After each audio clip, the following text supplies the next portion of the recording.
Hey guys! Today we're taking a deep dive into the brand new user interface of the WiiM app.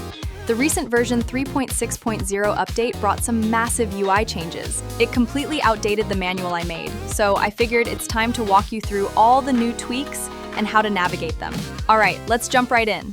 Step 1. Key changes in the new user interface. Let's compare the old and new user interface to see what's changed. When I first opened the updated app, the first thing I noticed was the WiiM remote icon. The design has been refreshed. Tapping it, I also saw the pairing screen has been slightly tweaked, but don't worry, it's still super intuitive. When playing music, the mini player at the bottom has a sleek new look. It now features rounded corners. The progress bar has moved to wrap around the play button, and the background color now perfectly matches the now playing screen. Now, tap the gear icon on your Ultra to dive into the device settings. This is where the magic happens. Let's go through it from the top. First, rename has been moved up here. You'll also see the model, firmware version, device icon, and a check for updates button all neatly displayed. Right below that, EQ, room fit, source input, and audio output have been moved and are now displayed as large, easy-to-tap icons. By the way, what used to be called audio input is now renamed to source input. Further down, several section names have been updated and reorganized. The Device section is now called General. Screen Settings has been shortened to just Screen. Under Network Status, you can now see the currently connected SSID at a glance. There's a brand new Automation section, which now houses your alarm and preset settings. The Sound section has been renamed to Audio, and it contains audio settings, group audio delay, and sync audio. Group audio delay was originally tucked inside audio input, but it's found a new home here. Just a quick note, sync audio is exclusive to streamers. You won't find this on the WiiM amp series or speakers. And the big one to watch out for is the new home theater section. If you have a wireless surround capable model like the Ultra or Amp Ultra, you'll see this newly added section. The rest of the settings seem to be pretty much the same as before.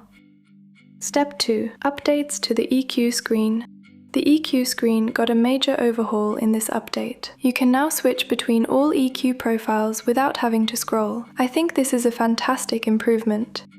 Previously, 24 preset EQs were listed at the bottom, but now they appear as compact icons. Tap the three-dot icon to pull up the full list of EQ profiles.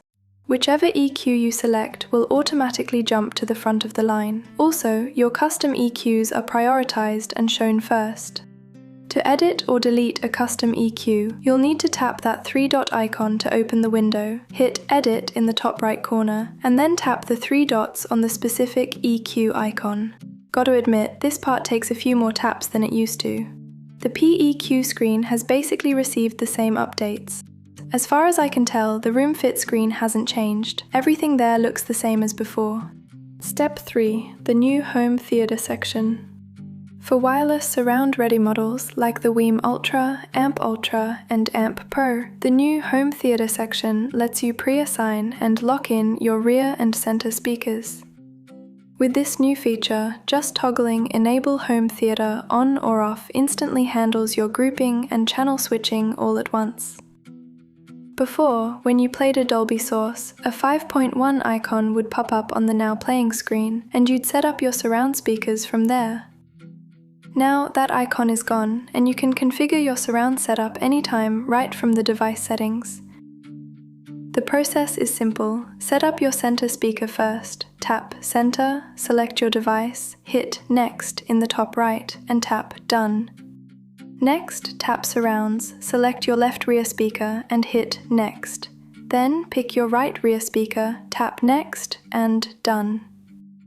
If you choose a stereo amp like the WiiM amp for your surrounds, both left and right rear speakers are assigned simultaneously. When you go back to the Device tab, you'll see all your devices are grouped with their respective channels assigned.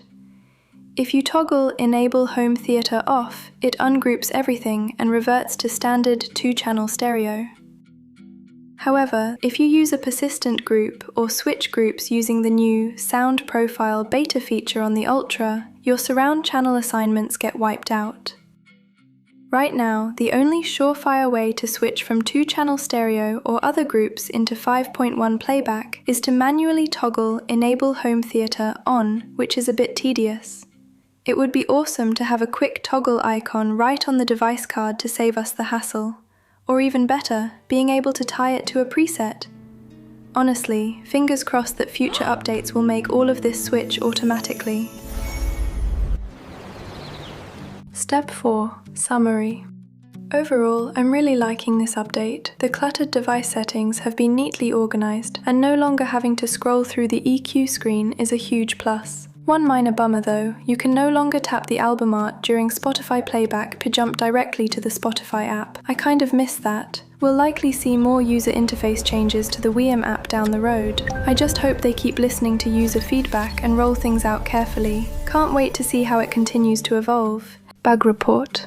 Currently, there's a reported bug on Android tablets in landscape mode, where the My Music and Home Music Share icons go missing from the browse menu. It's worth keeping in mind that swiping the screen like this will make the icons pop back up. Chances are this bug will be fixed pretty soon.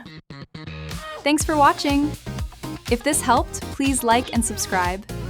Wishing you the ultimate musical experience. See you next time. Peace.